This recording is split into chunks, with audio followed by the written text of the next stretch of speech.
Liefdes, ons sit ons reeks preke uit die eerste brief aan die Tessalonisense voort. En ons lees 1 Tessalonisense 1 van vers 1 af. En in die prediking sal ons ook aandag gee aan ons belydenisskrifte en hoe ons die wederkoms van ons Here Jesus in ons belydenisskrifte bely. 1 Tessalonisense 1 van vers 1 af. Paulus, Silvanus en Timotheus aan die gemeente van die Tessalonisense, in God die Vader en die Here Jesus Christus, genade vir julle en vrede. Ons dank God altyd oor julle almal wanneer ons aan julle dink in ons gebede. Voor God ons Vader onthou ons onophoudelik die uitwerking van julle geloof, die moeitevolle inspanning van julle liefde en die standvastigheid van julle hoop op ons Here Jesus Christus. Broers, julle vir wie God liefhet, ons weet van julle verkiesing. Want ons evangelie het nie alleen deur die woord nie, maar ook met krag en deur die Heilige Gees en in volle versekering na julle gekom. Net so weet julle hoe ons optrede by julle was, tot julle voordeel. En julle het ons voorbeeld gevolg, en die van die Here, nadat julle die woord ten spyte van groot verdrukking met blydskap van die Heilige Gees ontvang het. Met die gevolg dat julle 'n voorbeeld vir al die gelowiges in Macedonië en in Agaïe geword het.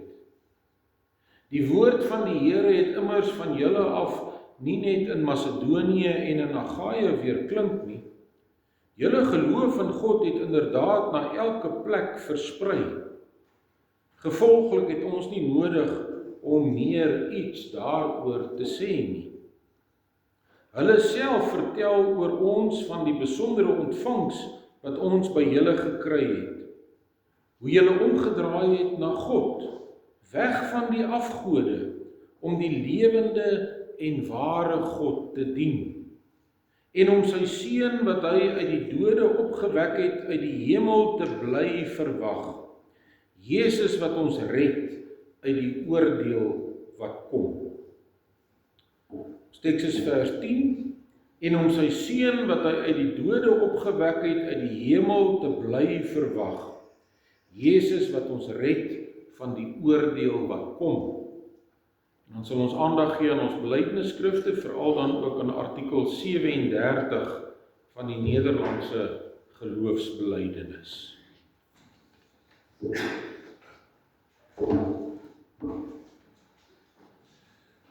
Geliefdes in die Here, die eerste brief van die Tessalonisense is waarskynlik een van die oudste boeke in die Nuwe Testament. Van die 27 boeke wat geskryf is, was dit een van die eerstes. En dit is merkwaardig dat een van die vroegste briewe aan die kerk soveel aandag aan die wederkoms van ons Here Jesus Christus gee. Na eeue waarin geen Bybelboek geskryf is nie, inspireer die Heilige Gees die apostel Paulus om aan 'n jong gemeente te skryf, en een van die groot temas waaroor hy skryf is die wederkoms van Christus. Daarom staan 1 en 2 Tessalonisense ook bekend as die wederkomsbriewe. Die wederkoms is egter nie bloot 'n leerstelling wat Paulus afsonderlik behandel nie. Hy verbind dit aan die hele lewe van die gelowige en die gemeente. Ons kan 1 Tessalonisense soos volg indeel. Bekering en die wederkoms, hoofstuk 1. Die dienswerk van die apostels en die wederkoms in hoofstuk 2.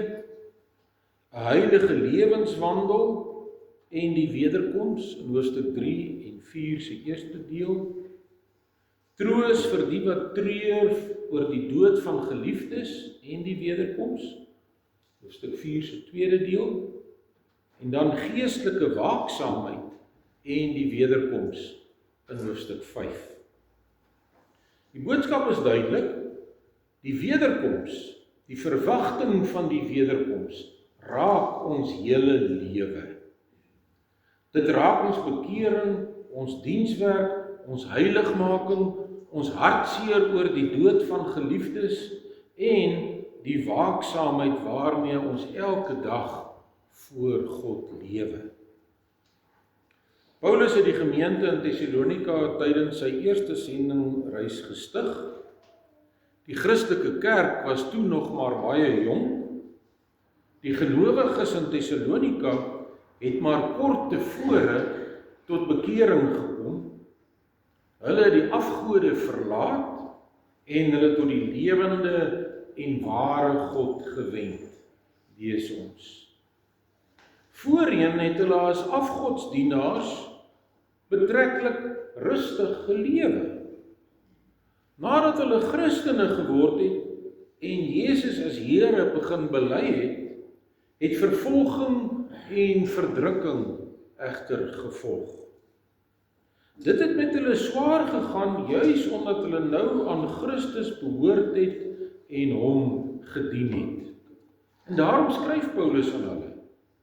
Hy wil hulle in hulle verdrukking bemoedig, hulle geloof versterk en hulle kennis van die Here verder verdiep.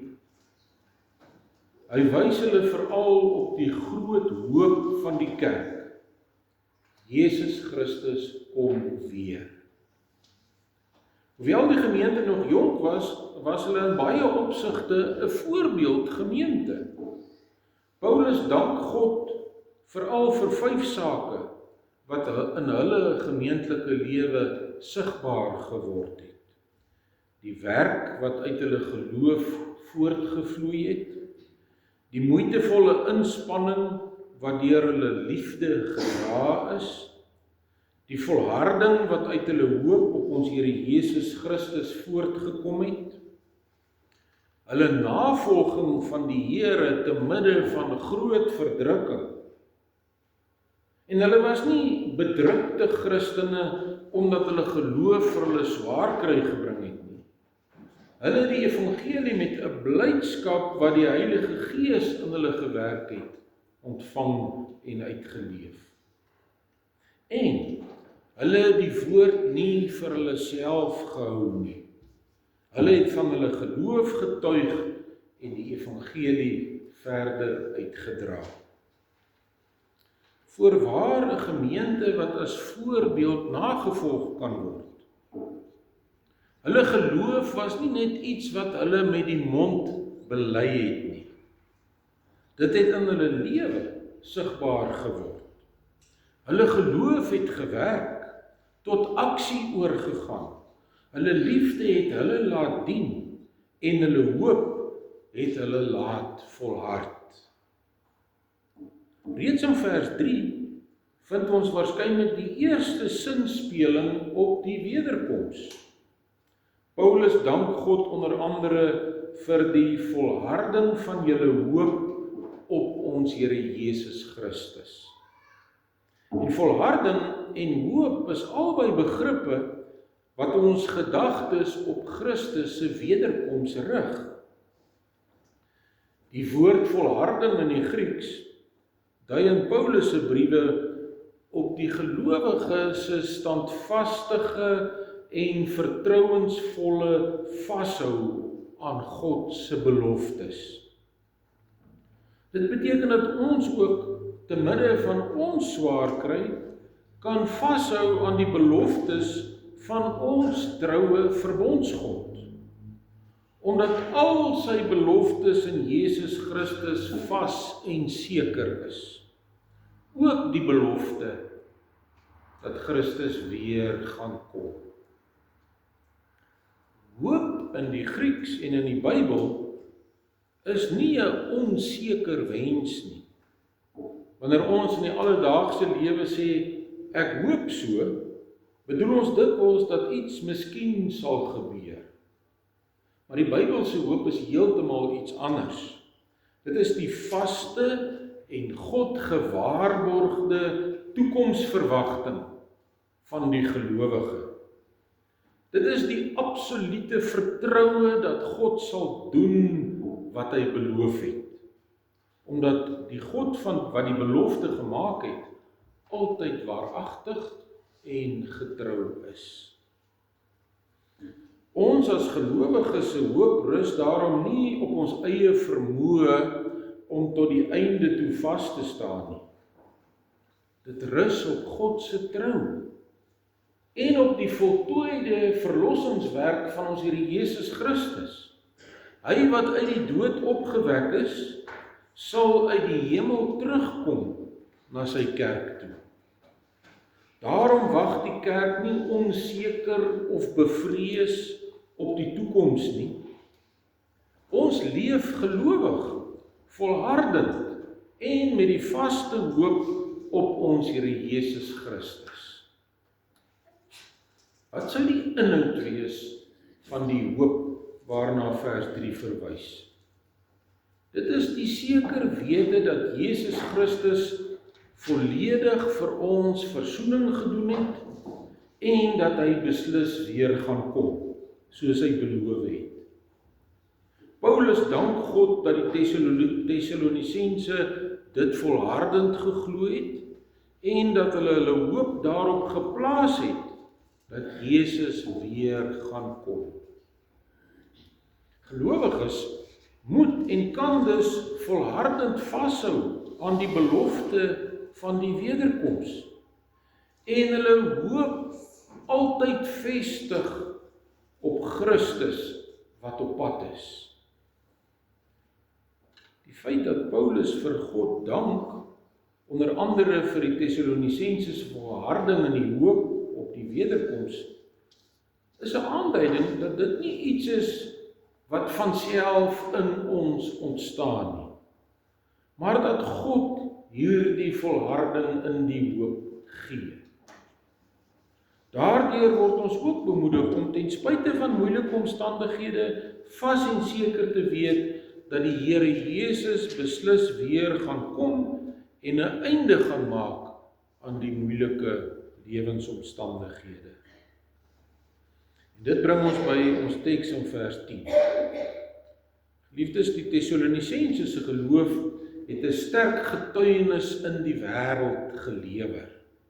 Veral sê die woord, het die mense gepraat oor hoe goed die gemeente die apostels ontvang het en hoe die gemeente omgedraai het na God toe, weg van die afgode af. Hulle het gepraat oor hoe die gemeente die lewende en ware God gedien het en hoe hulle sy seun uit die hemel bly verwag het. En dan sê ons teks dit van die seun, God se seun wat hy uit die dood opgewek het, Jesus wat ons red uit die oordeel wat kom. Hoor jy hoe beskryf Paulus die gemeente se bekering? Dit word beskryf as bekering weg van die afgode af, om die lewende en ware God te dien en om sy seun uit die hemel te bly verwag. So positief word die bekering dus beskryf dat dit 2 elemente bevat: die dien van die ware God en die voortdurende verwagting dat sy seun uit die hemel gaan terugkom. En Paulus gee hier as het ware ook 'n definisie van bekering tot die ware geloof. Dit is die wegdraai van die afgode af, negatief, en positief, dit is om die ware en lewende God te dien en om sy seun uit die hemel te bly verwag. Beide aksies, om die Here te dien en om sy seun uit die hemel te verwag, is iets wat voortdurend gedoen word. Hulle het die Here bly dien en hulle het Jesus bly verwag uit die hemel. Beide werkwoorde in die Grieks dui 'n handeling aan wat aanhou. Hulle het aangehou om die Here te dien, ten spyte van die verdrukking en die vervolging. En hulle het aangehou om Jesus uit die hemel te bly verwag. En hierin moet ons hulle voorbeeld volhardend navolg. Hieruit kan afgelei word dat ware bekering lei tot die diens van die ware God en die verwagting van die wederkoms van sy seun Jesus Christus.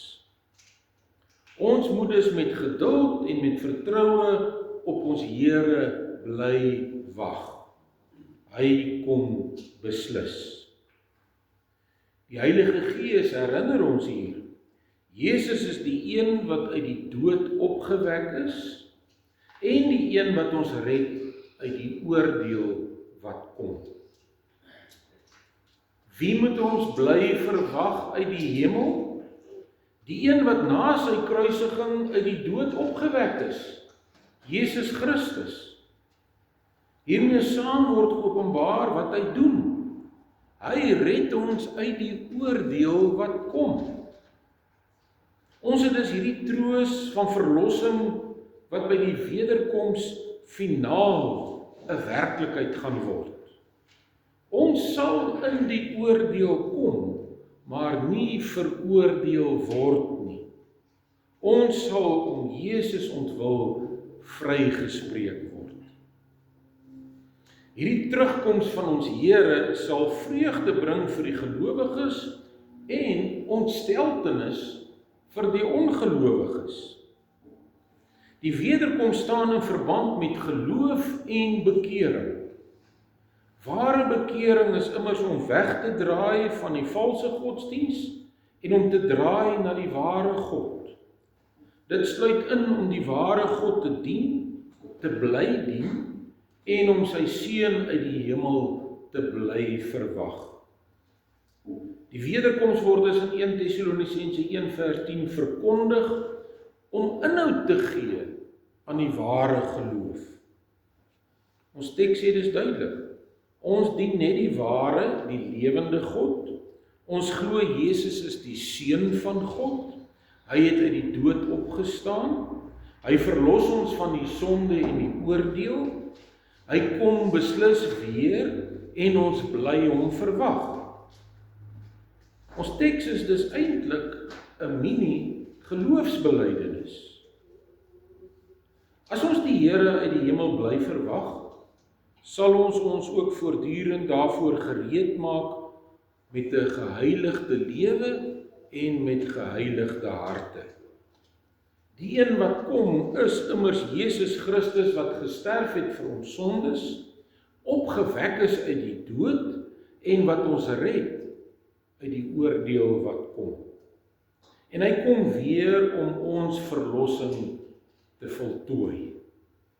Gelowiges kan dus met vreugde die wederkoms van ons Here Jesus Christus inwag.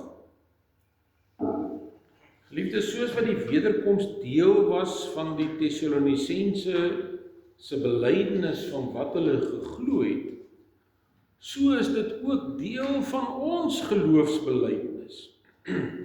Ons glo en bely dit ook so. Ek verwys net na enkele van ons belydenisskrifte. Ons bely elke Sondag in die 12 artikels dat Jesus opgevaar het na die hemel en dan bely ons van waar hy sal kom om die lewendes en die dooies te oordeel. En hierdie oordeel sluit nie die verlossing van die gelowiges uit nie, maar sluit dit juis in. Die geregtigheid van God vereis dat alle sondaars en dus alle mense geoordeel, of beter nog, beoordeel moet word. In die oordeel word die gelowiges egter vrygespreek op grond van Jesus Christus se versoeningswerk. Die regter, Jesus Christus, wat kom om te oordeel, is immers ook die een wat bely word dat hy gekruisig is vir ons sonde. Die gelowiges ontvang die ewige lewe wat ook in die 12 artikels bely word. In die geloofsbelijdenis van Nicea bely ons van Jesus Christus.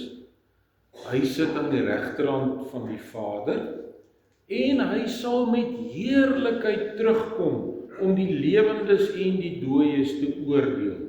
Aan sy koningskap sal daar geen einde wees nie. En in die geloofsbelijdenis van Athanasius bely ons in artikel 1 en 2, vir elkeen wat salig wil word, is dit in die eerste plek nodig dat hy die algemene geloof moet vashou. As iemand dit nie heeltemal en ongeskonde bewaar nie, sal hy sonder twyfel ewig verlore gaan.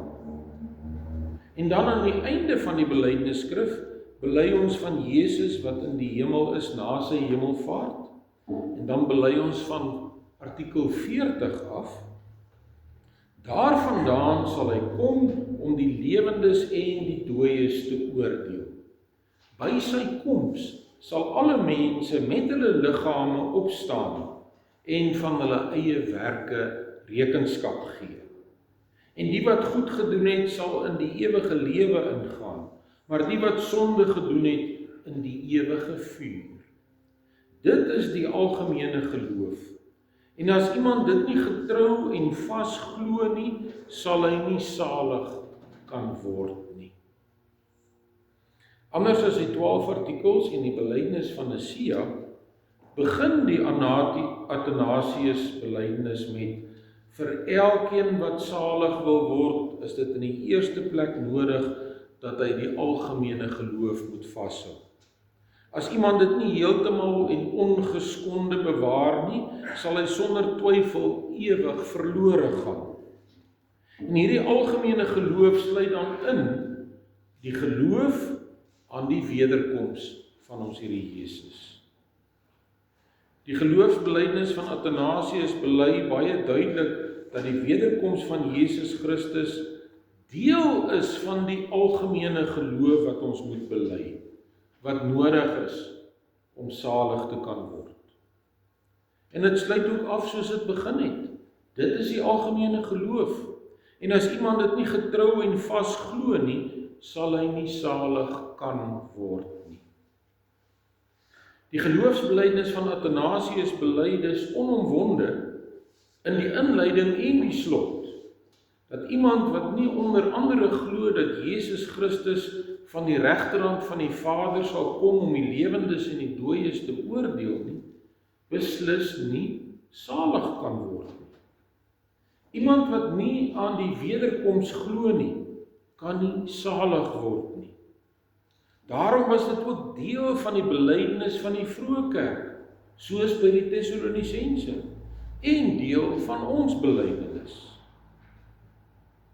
Die gereformeerde belydenisskrif wat die breedvoerigste handel oor die wederkoms, is die Nederlandse geloofsbelydenis in artikel 37.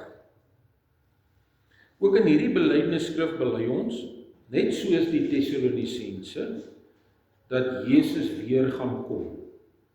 Ons glo ten slotte in ooreenstemming met die woord van God, dat wanneer die tyd gekom het wat die Here bepaal het, die tyd is vir alle skepsels onbekend, en die getal uitverkorenes volledig sal wees, ons Here Jesus Christus met groot heerlikheid en majesteit uit die hemel sal kom, liggaamlik en sigbaar, soos hy opgevaar het, om homself as regter oor die lewendes en die dooies aan te kondig, terwyl hy hierdie ou wêreld aan vuur en vlam sal prysgee om dit te suiwer.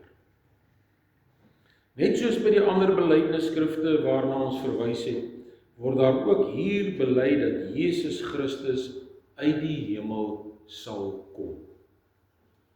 Ook hierdie belydenisskrif bring die wederkoms in verband met oordeel. Ons glo ten slotte dat ons Here Jesus Christus sal kom om homself as regter oor die lewendes en die dooies aan te kondig, terwyl hy hierdie ou wêreld aan vuur en vlam sal prysgee om dit te suiwer. Weereens, hierdie oordeel sluit nie die verlossing van die gelowiges uit nie, Maar dit word juis by die oordeel ingesluit. Dit blyk baie duidelik uit, daarom is die gedagte aan hierdie oordeel vir die oortreders en die goddeloses met reg ontsettend en skrikwekkend, maar vir die vromes en uitverkorenes begeerlik en troosryk. Artikel 37 brei uit oor redes waarom ons na die wederkoms kan uitsien en daardeur getroos word. Want dan sal ons volle verlossing voltooi word en ons sal dan die vrugte ontvang van moeite en lyding wat ons ter wille van ons geloof gedra het. Ons onskuld sal deur almal erken word en ons sal die verskriklike wraak sien wat God sal voltrek oor die goddeloses wat ons in hierdie wêreld wreed vervolg, verdruk en gekwel het.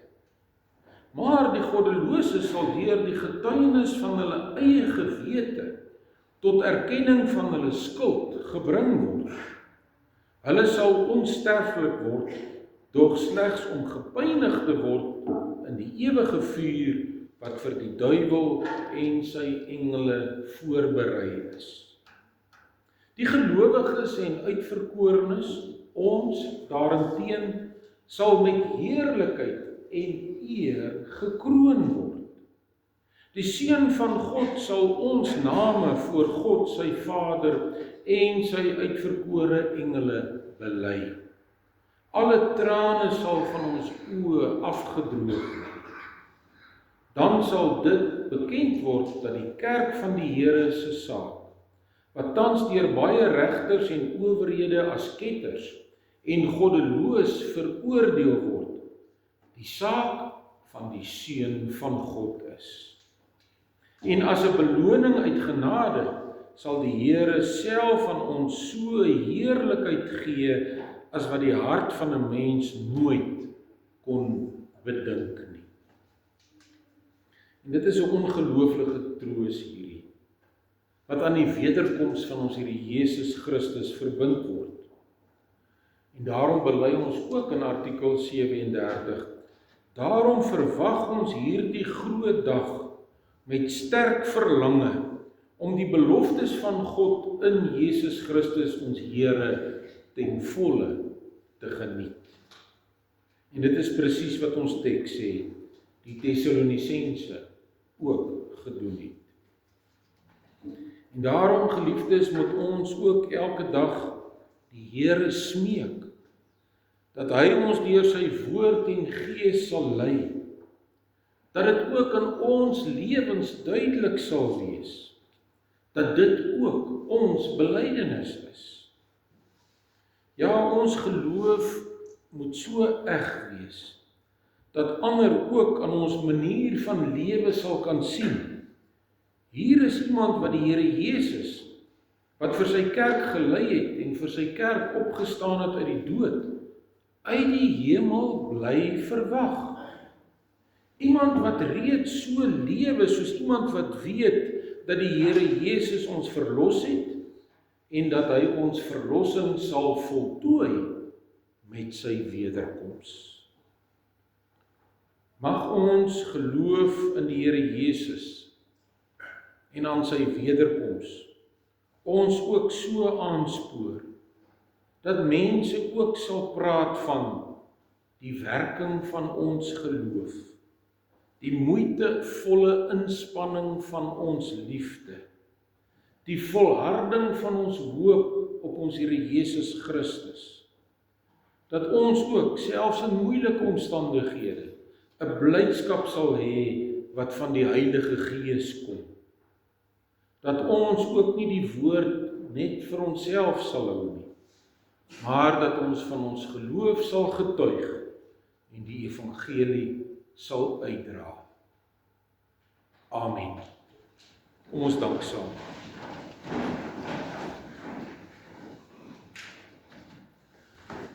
Onse Vader wat in die hemel is, ons dank U vir die rykdom van U woord en die rykdom van ons gereformeerde belydenisskrifte wat op u woord gegrond is. Ons dank u ook dat ons met vrymoedigheid nie net kan bely dat ons Here Jesus gekruisig en gesterf het vir ons sondes nie, dat hy ook opgestaan het uit die dood, opgevaar het na die hemel, en dat hy weer sal kom in heerlikheid en in majesteit, om ons verlossing finaal te voltooi. Ja, ons dankie dat ons nie bang hoef te wees vir daardie dag nie, omdat ons weet, ons skuld is ten volle betaal deur Jesus Christus. En hy is ook die regter wat terugkom. Lei ons dat hierdie geloof so eg sal wees in ons elkeen, dat almal sal kan sien, hier is iemand wat die Here Jesus terugverwag, en wat ook lewe soos iemand wat weet, die Here Jesus kom weer. Uit onsself is ons nie daartoe in staat nie. Daarom bid ons dat U kragtig in ons sal werk, deur U woord en deur U Gees, om Jesus Christus ontwil. Amen. Ons gee nou geleentheid vir die liefdesgawes.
Ons sluit af met skrifbreiding 27 of 12:2 in die groenboeke. Die eerste 3 verse wat al die elemente insluit wat ons van ons Here Jesus Christus bely, ook sy wederkoms. Vers 3 eindig met wat nou sit met eer en sterkte aan God se regterhand omgeef, tot hy weer kom as die regter van wat dood is en wat leef. Skrifbreiding 27, eerste 3 verse, en dan bly ons staan vir die seën van die Here. Oh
Christus ons Here, die liefde van God ons Vader en die gemeenskap van die Heilige Gees is met u en bly met u.